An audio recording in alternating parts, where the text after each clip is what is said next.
नमस्कार प्रिय मेष राशि वाले, प्रत्येक महीने की तरह इस महीने भी 1 अक्टूबर से लेकर के 31 अक्टूबर के मध्य का संपूर्ण मासिक राशिफल लेकर के मैं एस्ट्रोलॉजर डॉक्टर रवि गुप्ता आपके समक्ष प्रस्तुत हो गया हूं। प्रिय मेष राशि वाले, प्रत्येक मंथ की तरह इस मंथ में मैं आपको बताऊंगा कि पूरे महीने यानी 1 अक्टूबर से लेकर के 31 अक्टूबर के मध्य में कैसा रहेगा आपके जीवन में कर्म क्षेत्र, दाम्पत्य, संपत्ति, शिक्षा, इनकम, विदेश यात्रा यानी जीवन के जो मूलभूत अंग होते हैं, इन सभी के बारे में चर्चा करूंगा। ये जो राशिफल है चंद्र राशि के अनुसार आधारित है। जिनको अपना चंद्र राशि नहीं पता, आप लग्न के हिसाब से या नाम राशि के हिसाब से इस जानकारी को देख सकते हैं। तो चलिए मेष राशि वाले, सबसे पहले प्रारंभ करता हूं कि 1 तारीख से यानी 1 अक्टूबर से लेकर के 31 अक्टूबर के मध्य में कैसा रहेगा आपके जीवन में कर्म क्षेत्र का हाल। प्रिय मेष राशि वाले, आपके कर्म क्षेत्र का अधिपत्य शनि है, जो निश्चित तौर पे वक्र अवस्था में है। हालांकि पापी ग्रह का वक्री होना सफलता के रास्तों पे तो लेकर के जाता है, लेकिन वक्री होने से ग्रहों में थोड़ी अस्थिरताएं हो जाती हैं। अतः कर्म क्षेत्र का मालिक कंटिन्यू वक्र अवस्था में तो आय स्थान में गोचर कर रहे हैं, जो सैन्य आपको सफलता के रास्ते पे तो लेकर के जा रहे हैं।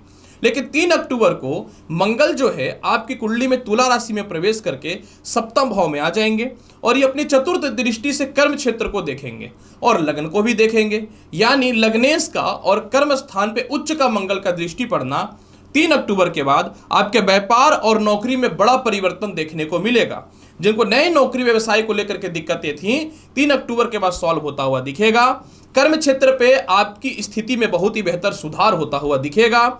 इसके अलावा 3 अक्टूबर के बाद सप्तम भाव में मंगल का विराजमान होने से बेहतर नौकरी और व्यवसाय में बदलाव के ऑप्शन भी दिखने चालू हो जाएंगे। सबसे ज्यादा महत्वपूर्ण फल आपके जीवन में मिलेगा जब शुक्र जो है यह 2 अक्टूबर को पंचम भाव पे प्रवेश करेंगे। तो प्रवेश करते के साथ जो है शुक्र का जो है बुध के साथ युति भी 1 अक्टूबर तक रहेगा। अतः यह तो कंफर्म हो गया कि आपके जीवन में शुक्र का पंचम भाव में जाने के बाद 2 अक्टूबर के बाद लॉटरी सट्टा शेयर मार्केट का लाभ मिलेगा। जिनको इंटरव्यू और रिजल्ट में बार बार फेलियर का सामना करना पड़ रहा था, आप लोगों के लिए भी समस्याएं दूर हो रही हैं। यानी कर्म क्षेत्र का तो स्थिति बहुत ही अच्छा नजर आ रहा है।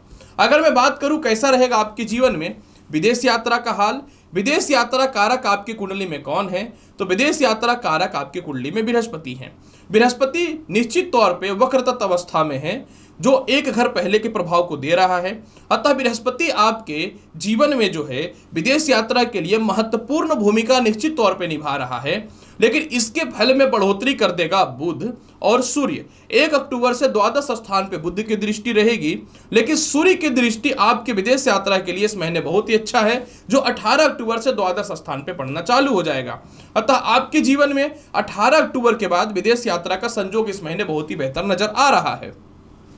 अगर मैं बात करूं कैसा रहेगा अक्टूबर के महीने में मेष राशि वाले, आपके इनकम का हाल, बिना पैसे का तो संसार में कुछ संभव ही नहीं है। मैं बहुत ही सीधी सीधी बात करना चाहता हूं। आपके आय स्थान में निश्चित तौर पे शनि गोचर कर रहे हैं, परंतु वक्र पोजीशन पे है, इसलिए इनकम से ज्यादा इन दिनों खर्च की स्थिति बनी हुई है। लेकिन 2 अक्टूबर को शुक्र जो है वो पंचम भाव पे आएंगे और शुक्र धन का मालिक होकर के पंचम भाव पे विराजमान हो जाएगा। जब धनेश का पंचम भाव पे विराजमान होना यह बहुत ही लाभकारी रहेगा। और दूसरी महत्वपूर्ण बात क्या है कि मंगल भी जो है 3 अक्टूबर से सप्तम भाव में आकर के अष्टम दृष्टि से द्वितीय भाव को देखना चालू कर देंगे। यह हो गया बहुत ही बड़ा प्रबल राजयोग। अतः आपके जीवन में 2 अक्टूबर के बाद धन के योग बहुत ही अच्छे हैं। जहां भी आपके पैसे फंसे वह भी निकलना चालू हो जाएगा, वह परिवार हो या रिश्तेदार हो, क्योंकि शुक्र सप्तम भाव के अधिपति हैं। तो आपके जीवन में बड़े इन्वेस्टर भी 2 अक्टूबर के बाद आने चालू हो जाएंगे। और 3 अक्टूबर से मंगल का द्वितीय भाव पे प्रबल योग जो है यानी दृष्टि जो है प्रबल दृष्टि आपके जीवन में चारों तरफ से धन के योगों को बढ़ाना चालू कर देगा।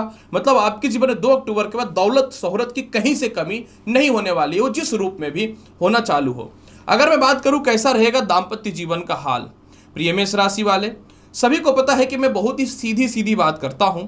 आपके जीवन में वर्तमान समय में केतु सप्तम भाव में गोचर कर रहे हैं, लेकिन सप्तम भाव में केतु गोचर करना यह महत्वपूर्ण नहीं है। महत्वपूर्ण यह है कि केतु तो आपकी कुंडली में कंटिन्यू यहीं विराजमान रहेंगे। 17 अक्टूबर से क्या होगा कि सूर्य आपकी कुंडली के सप्तम भाव में आएंगे नीचे से, और 3 अक्टूबर को जो है मंगल सप्तम भाव में आएंगे। अतः मैं सीधी बात करना चाहता हूं कि 3 अक्टूबर के बाद मंगल का और फिर सूर्य का प्रवेश 17 अक्टूबर से आप 18 अक्टूबर से आपके वैवाहिक जीवन को कलेश पैदा कर सकता है। अतः इस महीने आपके वैवाहिक जीवन को बेहतर बना के रखना पड़ेगा। इस महीने जो है आपको पूरी तरह से वैवाहिक जीवन में नियंत्रण करके रखना पड़ेगा। सोच समझ के विवाह के रिश्ते में आना है आपको। जबकि लव लाइफ आपका बहुत ही अच्छा रहेगा। जिनका लव लाइफ खराब है, लव रिलेशन बिल्कुल डिस्टर्बेंस है, सेपरेशन पैदा हुआ पड़ा था, आप लोगों के लिए समय तो 2 अक्टूबर के बाद बेहतर है। लेकिन मैं बोलूँगा इस महीने विवाह से रिलेटेड आप अपने आप को बहुत ही पेशेंस में रखिए और कोशिश कीजिए वैवाहिक जीवन डिस्टर्ब नहीं करने का। लेकिन जिनको डिवोर्स लेना है या काफ़ी समय से चाह रहे थे कि अलग ही हो जाए, उनके लिए समय बेहतर है, क्योंकि मंगल और शुक्र इस मामले में तो सपोर्ट कर देगा। अब मैं बात करूं कैसा रहेगा आपके जीवन में भूमि, मकान, वाहन और संपत्ति का हाल। देखिए, भूमि, मकान, वाहन, संपत्ति कारक शुक्र जो है ये निश्चित तौर पे आपके जीवन में 2 अक्टूबर तक चतुर्थ भाव पे विराजमान है। इसके अलावा जो है यही शुक्र पंचम भाव पे चले जाएंगे। निश्चित तौर पे ये बेहतर और लाभकारी पोजीशन है। अभी शुक्र सुख के मालिक है, बाद में सुख से मालिक के स्थान के लॉर्ड बन जाएंगे।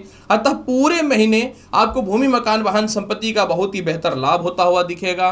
मंगल जैसे ही सप्तम भाव में आएंगे तो आपके जीवन में कर्म क्षेत्र को देखेंगे। अतः सीनियर अधिकारी और पिता से इस महीने तालमेल आपका ठीक कर देगा।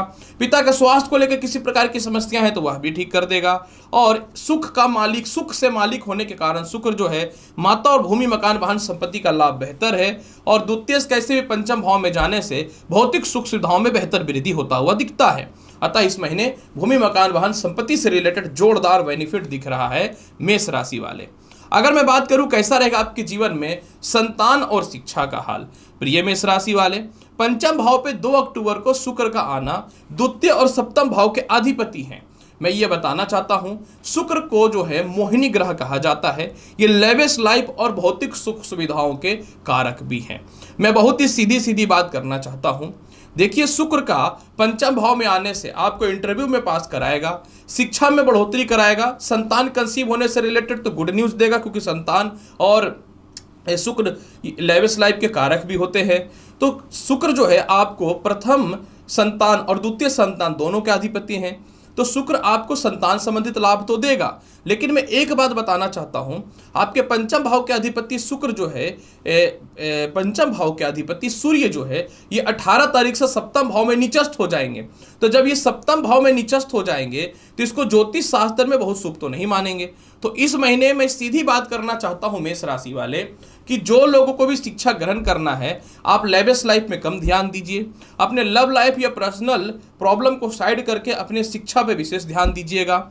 इसके अलावा जो है आलस्यपन का जितना त्याग करिएगा उतना बेहतर है। हालांकि इंटरव्यू और रिजल्ट में तो आप पास होंगे, लेकिन अगर आप अपने जीवन में अपने कर्म से भटक करके भौतिक सुविधाओं में जाते हैं तो ये नुकसान कर देगा। मैं बात करूं स्वास्थ्य की स्थिति कैसी रहेगी। देखिए, आपके स्वास्थ्य कारक कौन है, तो आपकी कुंडली में स्वास्थ्य का कारक जो एक्चुअल में हो वह बुध है। और बुध जो है अपने स्वयं की राशि में 1 अक्टूबर को प्रवेश कर जाएंगे और फिर 19 अक्टूबर को ये सप्तम भाव में आ जाएंगे। अतः आपके जीवन में एक बात तो कन्फर्म हो रहा है कि पूरे महीने स्वास्थ्य संबंधित किसी प्रकार की कोई दिक्कत नहीं है। पूरे महीने स्वास्थ्य को लेकर की स्थिति बहुत ही बेहतर दिखता हुआ बनता है। और 30 अक्टूबर को ऐसे भी राहु का ट्रांजिट होने से हेल्थ में बहुत ही बेहतर सुधार होता हुआ आपके जीवन में दिखेगा, क्योंकि केतु आ जाएंगे षष्ठम भाव में। अगर मैं बात करूं कैसा रहेगा केस मुकदमा का हाल, इस पूरे महीने केस मुकदमा में आप विजयी हो रहे हैं। संसार का कोई ताकत आपको नहीं हरा सकता है। उपाय के तौर पे क्या करना चाहिए मेष राशि वाले, उपाय के तौर पे मेष राशि पूरे महीने हनुमान चालीसा का पाठ करना आपके लिए बेहतर रहेगा। और 18 अक्टूबर को सूर्य जो है वो निचस्थ तो हो रहे हैं, तो 18 अक्टूबर के बाद आप सूर्य को जल दीजिए और रविवार के दिन 18 अक्टूबर के बाद गाय को गुड़ खिलाइए। आपका पूरा का पूरा महीना बहुत ही बेहतर होता हुआ दिख रहा है मेष राशि वाले। तो प्रिय मेष राशि वाले, कैसा रहेगा आपके जीवन में पूरा 31 दिन यानी अक्टूबर महीने का हाल, इसकी संपूर्ण विवेचना मैंने कर दिया। उम्मीद करता हूं कि बताई गई जानकारी से संतुष्ट होंगे। चैनल पर नए हैं तो लाइक करिए, शेयर करिए, सब्सक्राइब करिए। मिलता हूं अगली वीडियो में और महत्वपूर्ण और ज्ञानवर्धक जानकारी के साथ। तब तक के लिए नमस्कार, अच्छे से रहिए, धन्यवाद।